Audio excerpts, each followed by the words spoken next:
অহংকার কি? অহংকার অহংকার করে কোনো লাভ নেই।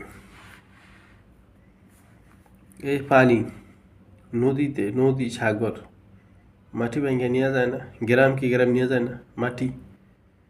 আর তুমি সামান্য কদর মাটির তৈরি মানুষ, তোমার আবার কিসের অহংকার? তুমি একটা মাটির মানুষ। গ্রামকে গ্রাম মাটি যখন পানিতে ডুবিয়ে লাইতে পারে, ফানি ফানি করে লাইতে পারে মাটিটারে, আর তুমি তো সামান্য মানুষ, তোমার আবার কিসের অহংকার? অহংকার করবে একমাত্র আল্লাহ। আল্লাহ ছাড়া কোনো মানুষের পক্ষে অহংকার মানায় না। কোনো মানুষ যদি অহংকার করে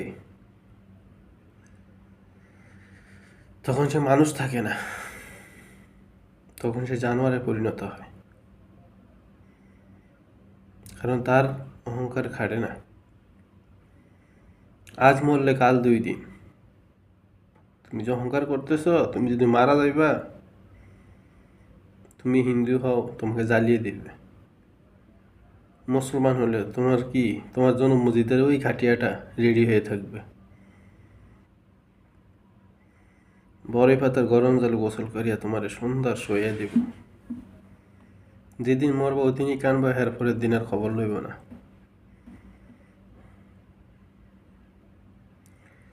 তাহলে কিসের অহংকার? এত কোনো অহংকারই দরকার নেই।